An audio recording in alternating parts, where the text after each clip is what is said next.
This video is going to show a number of techniques for making this card here.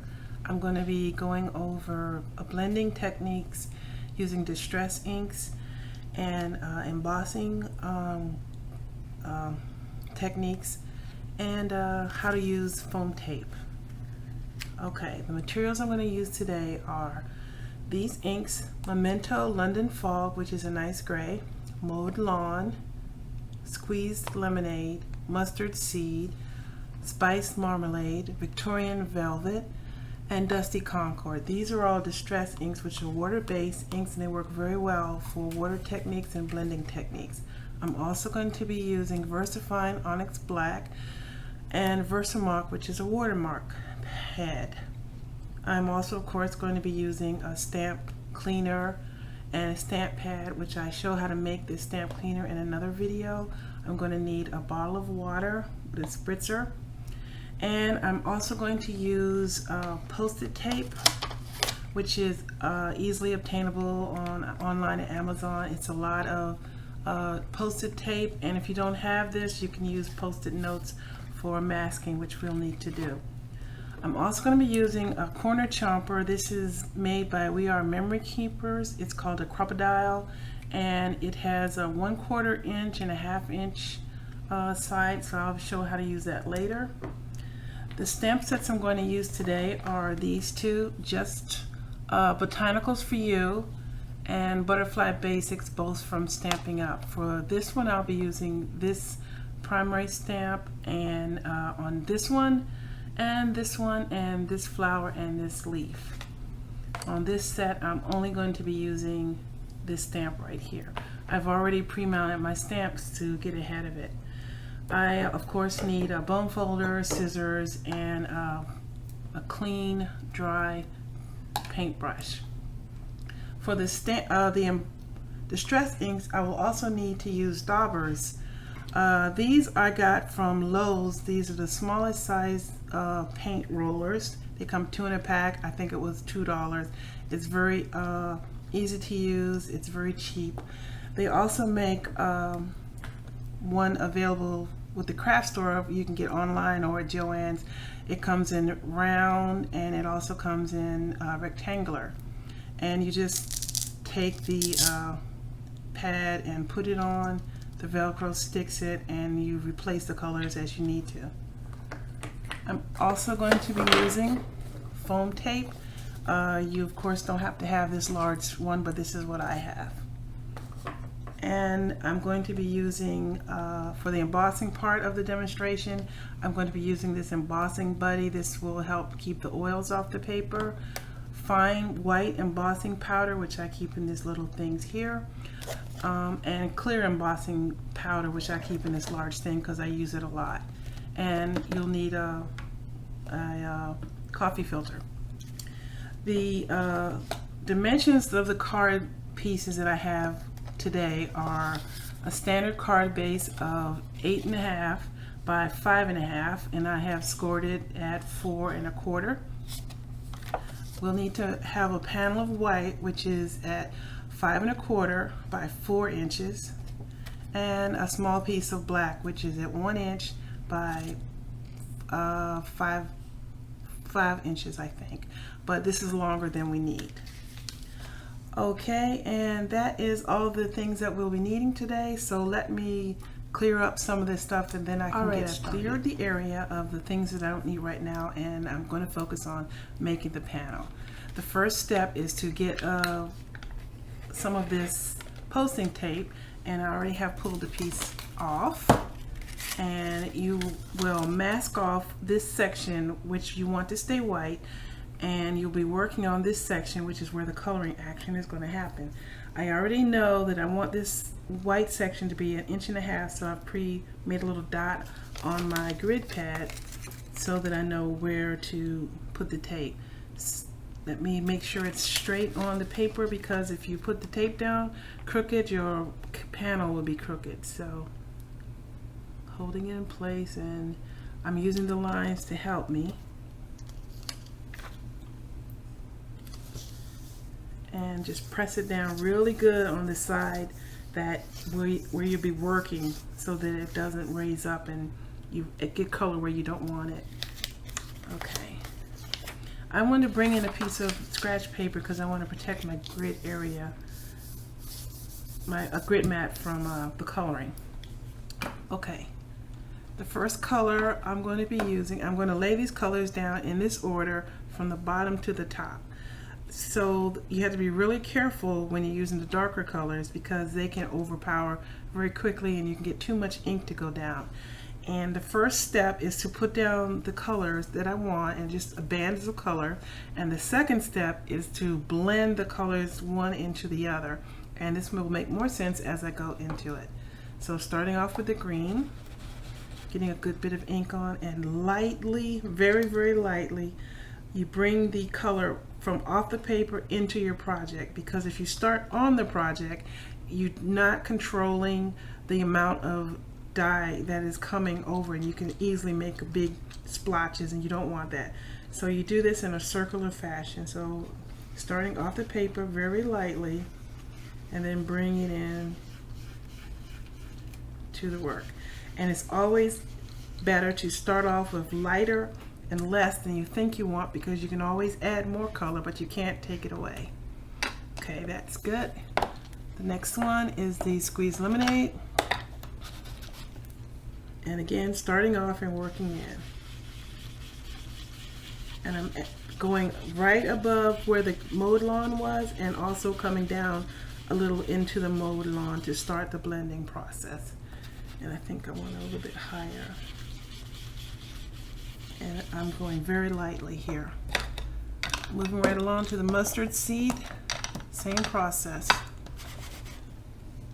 Off the paper, and then so this pad is a lot more juicy than the other one, so you can see how thick yellow that got. That's why another reason you start off, because you don't know what you may end up doing. Okay. Next.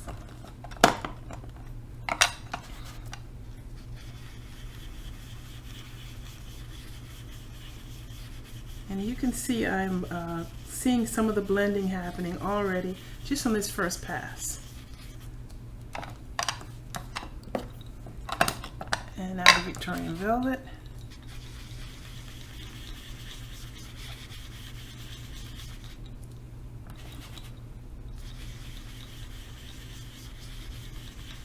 So the final color is the Dusty Concord, which is very dark. So what I want to do is carry the Victorian Velvet all the way to the top and then put the Dusty Concord on top, so we'll not get the sudden shocking of the purple onto all this white background. So it's a little trick that I learned when working with darker colors.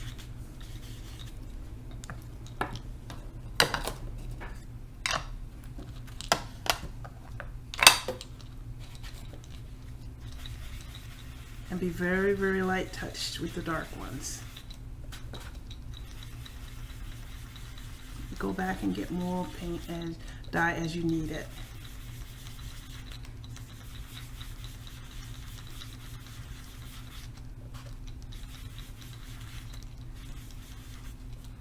Okay, so that's my initial bands of color. Now I want to just blend it. So the Dusty Concord, the purple, I will blend down into the Victorian Velvet, and then I will take the Victorian Velvet and blend it up into the purple, and the two colors will make an ombre effect. So I'll just do this quickly.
Okay, there is no real right way or wrong way to do this. You just keep blending the colors until it looks like you want it to look. And if you see something that looks a bit strange, just add a little bit more color and do a little bit more blending. Just keep blending as much as you need. But I think that looks good. So this ink is rather wet right now because of all the ink that's gone down. But what I want to do at this point is give it a little splattered effect, and it's distress inks react to water, so that's why I have the water bottle. So I'm going to sprinkle a little bit of water on my fingertips and just flick it on to get water splotches effect on here. This is very easy to do. So.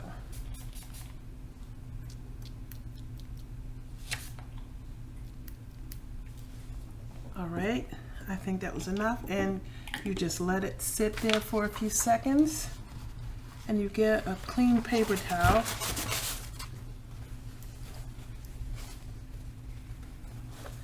and just blot it up, and you should be able to see the wonderful effects that that gives. I'll hold it up a little. Okay. Now at this point I'm going to take this over to the other area and use my heat gun and dry this up for the next step. Okay, now it's all dry. And you just pull back the masking tape and you have see the area has been protected. There was a little bit there, but that's all right. So now I'm going to the next stage, which is the embossing section. So I bring in my embossing, clear embossing, and my VersaFine Onyx Black. And the first thing to do is to ensure that there are no wet areas on the paper, because wherever there is moisture, the embossing powder will stick, and I only want it to stick where my embossing will be, using this one. So you use this embossing tool, and it's just filled with talcum powder, and you go over the entire top of this. You can obtain these at any craft store. You can also get it at Amazon. This costs, I think, like $5. You can also make one yourself, which I may do another video later showing how to do it. It's very simple. Okay, I'm just giving it a shake to make sure that I have powder coming to it. Make sure you go over the top of all the areas, and I'm just giving it a shake to ensure that the powder is coming out freely. Okay, so this is the stamp I'm going to be embossing over that, and this just puts a light layer of powder all over it. Don't worry about it, it's not going to affect what you're doing. So there are two ways to do this. I could use the watermark stamp pad, which is this, and this puts a sticky film on the stamp and press it onto the work, and then sprinkle black embossing powder over it, and then use my heat tool and dry it. However, when you're working with black embossing powder over a light material, it is very easy to get little bits of black where you don't want it to be. So I saw a trick on Jennifer McGuire's website, which I suggested you check out. She has excellent resources on her website, which shows using clear embossing powder, which I have here, over black, rather than dealing with the black embossing powder, and that is what I'm going to do. So this is a little bit moisture dye ink, pigment ink, and this works with any color.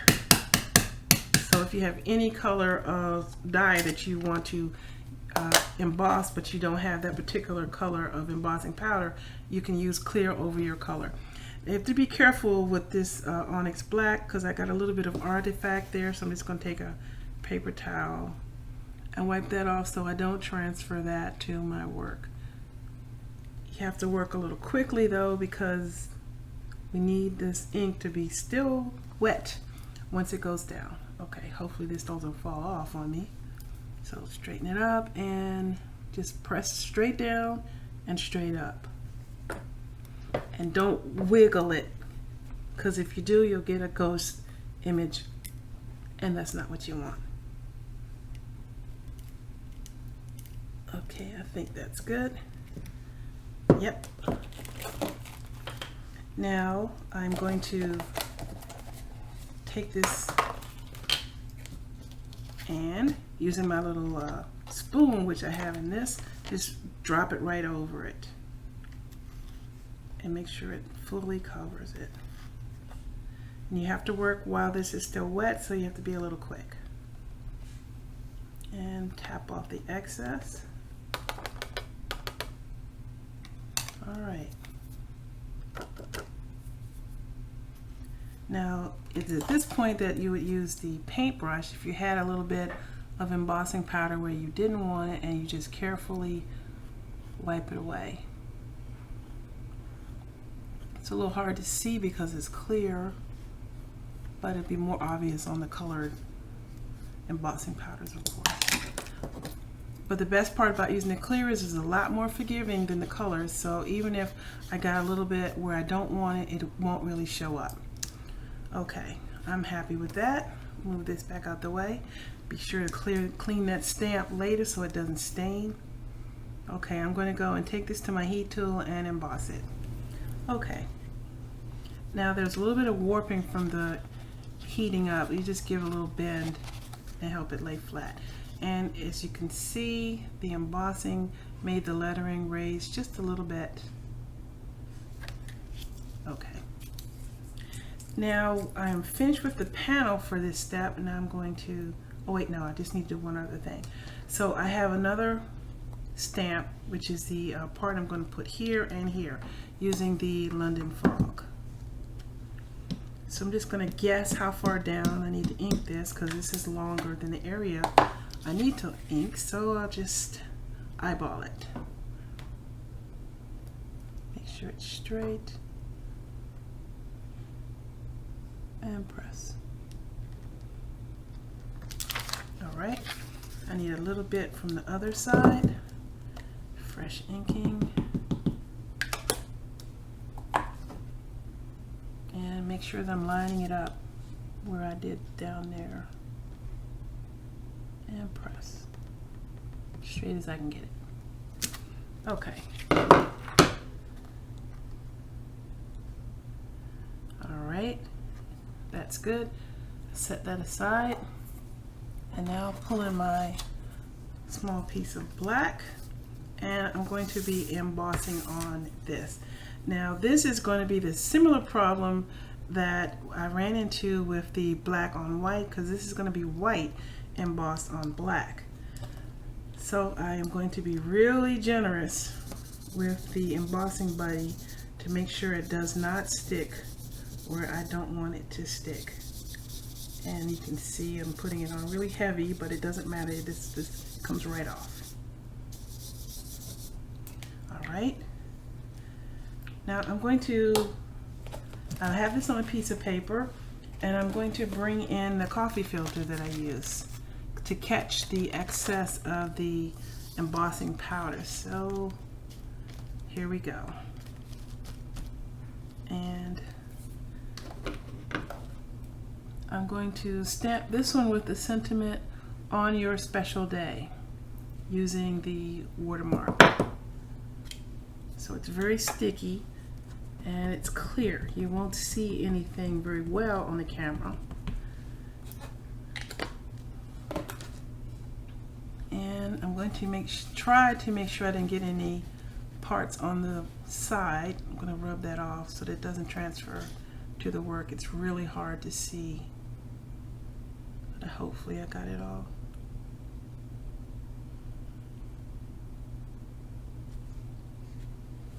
Okay, set that aside for a minute. And just press straight down, straight up. Sort of in the middle. Okay.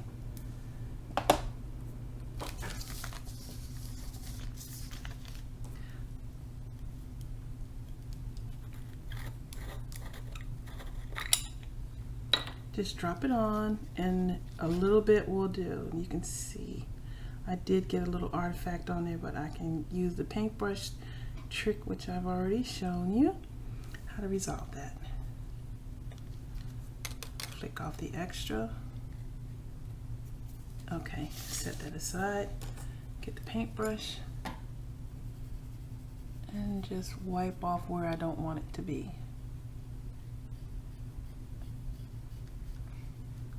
Be careful not to knock into your part that you do want to be there.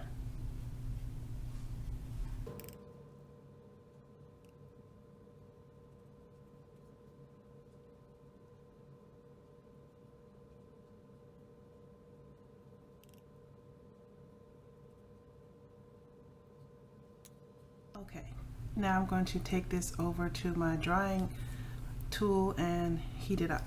Be right back. Okay, I'm happy with how that looks. So I need to set that aside to dry for a moment. Now the reason that we put this on the coffee filter is so you can just put all your embossing powder right back into your container. Just fold it up and give it a shake. A little of this lasts a long time.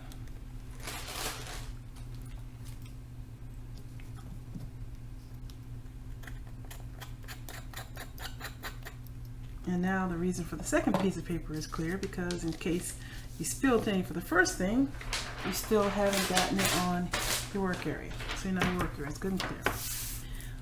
While I'm waiting for that to dry, I'm going to start working on the inside of the card. Alright, now it's time to start work on the inside of the card. I'll show you again. This is the inside of the card. It says, "Because you're awesome," and has 3 little flowers here.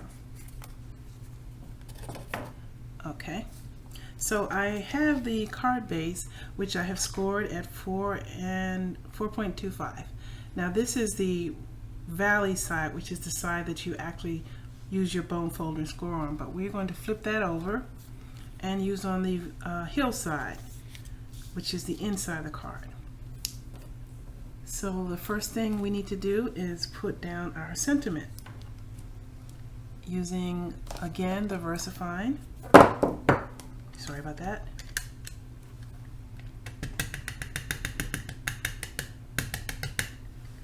Okay, and I don't think I got any on the edges, so it should be nice and clean. Straighten it a little bit, because if you go down crooked, it'll be crooked. Straight up, straight down. Perfect. And now the flowers will go here. I'm going to use the Spice Marmalade again for the flowers, which is on the outside of the card. That ties the 2 colors together. And I have to remember to take off. I keep my pads for the daubering on the underside of the pad so that it's available when I want to use the tool. So it's 1,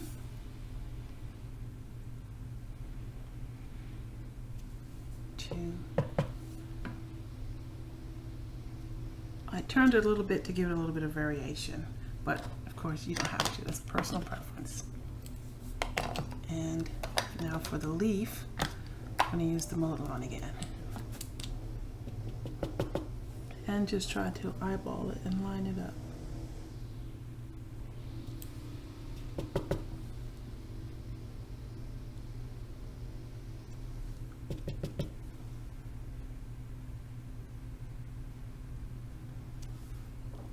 Okay. So that's the inside of the card. Alright, now these are the different pieces. I'm now going to work on assembling it. First step is to close my card back. Just hold it closed and using the bone folder to get a sharp crease. And set that aside for a moment. And I want this to pop up from the card base, so I'm going to pop it up with foam tape. So you just take it and eyeball about how much you need. And put in place. I'm going to be very generous with this because of the warping that could happen from the heating up of the paper and the watering that I put on here. This is especially true if you're ever going to be watercoloring, because that paper tends to warp a lot. So ordinarily you wouldn't need this much foam tape, but better to be safe than sorry. And I also want this handy, but I'm not going to put the foam tape on it just yet. Set that aside. Alright, so this part, it is important that you be careful to make sure that you have everything on the right perspective, because I have glued the panel to the back more times than I can care to count. So be sure that you're gluing it on the front. So I'm looking at it, here we go, ready to go, and you just pull the paper off and discard it.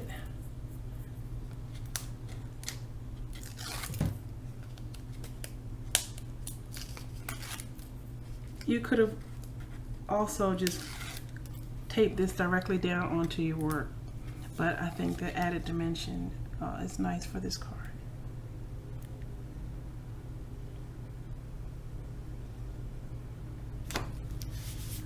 Okay, now for this part, I'm going to make it flush with this side, so this is more than I need, so I'm going to eyeball about how much I want to cut off, and I think I need to cut it right about there. Being careful to be straight with my cutting. And now I'm bringing in the corner chomper, which I mentioned. You just open it like that. And I want to use the 1/4 inch side for this because it's such a small piece. So you lay it in place in the corner, hold it, make sure it doesn't budge, and you just chomp it. Simple as that. And it's easy with this small piece just to flip it over and do the other side. There we go. There. Now I need foam tape on this.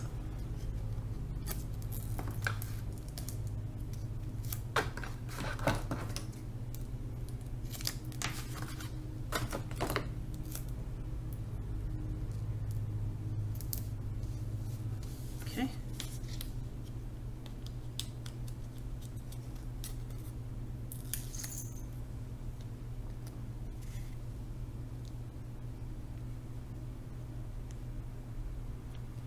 Make sure you get it straight. It's a little forgiving, so you can move it a little bit and then press it once it's where you want it.